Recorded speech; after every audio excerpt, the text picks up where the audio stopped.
Jim's in Watford. Jim, what would you like to say? Hello, James. Well, one potential way of looking at this is, yes, we've got immigration into this country. We've got to offer these people a very safe and secure way of seeking asylum and going through the natural process then of whether they're legitimate or not. But perhaps one element to look at here is purely the cost of it. And by all accounts, it's costing £5 million a day. So £5 million a day, 365 days in the year, that's just under $2 billion. So when you take the defence what's costing that? So by all accounts, the government is. Well, what do you say by all accounts? I don't mean which accounts. Well, the government actually says that immigration costs £5 million a day. No, it doesn't. I mean, immigration is a net positive for the British economy. You must be talking about a specific... No, looking after asylum seekers. Well, that's nothing to do with immigration, is it? Immigration is everybody who wasn't born here but currently works here and the financial contribution that they make to the country. So if you want to, by all accounts it, we'd have to do a calculation there, wouldn't we? And also, I'm very much in favour of letting asylum seekers work, as they are permitted to do in other countries, in which case the cost becomes zero overnight. So we've solved that problem. I have no problem with that. If once they've actually proved who they are and what they are, because our borders aren't they can safe. Work. They can work while the application is being processed. Well, I work in the military. In other countries.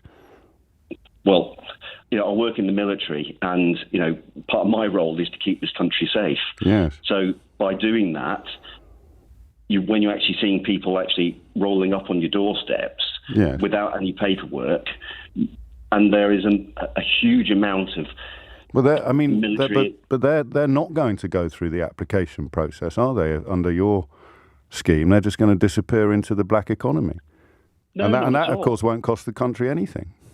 Not at all. But anybody that's arriving in this country without paperwork, that's seeking asylum, for instance, we need to put them through a process. Now, one way of looking at this, what success could be like, is to reduce the cost of that. Well, you keep going on about this, but the cost of sending them to Rwanda, as opposed to letting them work while they're being processed here, is going to be immeasurably higher. Well, I mean, I'm sure you don't mean to, but you sound like someone who's desperately trying to come up with a theory that doesn't sound callous and racist to justify something that actually appeals to you on a more base level. But I'm sure you're not. No, absolutely. I'm categorically sure you're not. I'm just warning you that that's what you sound like.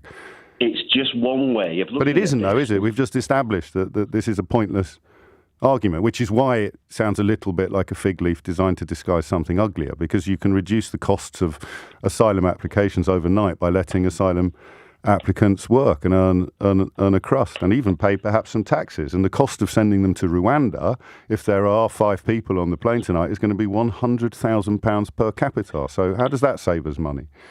But that's assuming those people that are arriving in this country without any paperwork. Well, you keep saying that they're arriving without any paperwork. So what do we do? This Iranian fellow, this Iranian policeman, presumably arrived with his Iranian passport, and they're trying to deport him. So again, it's one of those figures of speech that I keep hearing from people who seem to be desperately trying to sound, well, that's not beat about the bush, Jim. It's like a phrase that's used by people who are desperate to pretend they're not just racist. So what do we do with this Iranian police officer? He's got his passport with him. Why are you talking about people who haven't got any papers when he was supposed to be on the plane today? Well, once you've established who and what they are, but you firstly need to establish who and what they are. Well, that's what we do. That's the asylum application process. Yes. And he's still getting deported. You're not being deported. Mate, his ticket was cancelled yesterday. If it wasn't for those lefty lawyers, he'd be in Rwanda tonight. They're not deporting them. What they were actually doing is moving them off country into a safe place while they actually go through their process of seeking asylum in this country. Yes, and if it succeeds, no, Jim, you've misunderstood that as well. If the application succeeds, they stay in Rwanda, Jim. No, they have. Well, that's not what my understanding. And my understanding is they have with right. respect, I don't care what your understanding is. I deal in the facts. If the application is successful, they stay in Rwanda. So your whole support for this scheme is based upon ignorance. I wouldn't say that at all, James. Well, what would you say? How would you describe thinking something is true that categorically isn't? What word do you prefer? Because I'm keen to be generous. Well, you're telling me now something that is different to what I've been instructed about, which is the fact. Well, who that instructed you, Jim? Well, process are part of my job, so. Yeah, who instructed you that the people who successfully apply for asylum in Rwanda get flown straight back to Britain? No, they have a right. Then, if they're given... No, they don't, Jim. British... But who instructed you this? Because if this is something that people in the British military are being instructed about, and it's categorically wrong, I'm 100% confident of that. We've got quite a big story on our hands, and I'll have to alert the news desk. So who told you that the successful applicants can come back to Britain? James, I can't go into that. But... Oh, you have to, Jim. Seriously. It's all right. I've signed the Official Secrets Act. So have I. So yeah. So who told you that, there, Jim? James. Who told you that nonsense? Or have you just humiliated yourself on national radio? No, not at all. And so who told you then? Perhaps, James, who told you, Jim? To some of your colleagues. Possibly I do, Jim. But I'm listening to you. I'm listening to you at the moment. So who gave you this false information upon which you've based your entire support for a racist policy? It's not, James, it's not a racist policy. Mate, you didn't know what the policy was until I told you 3 minutes ago. How can you even have an opinion on it?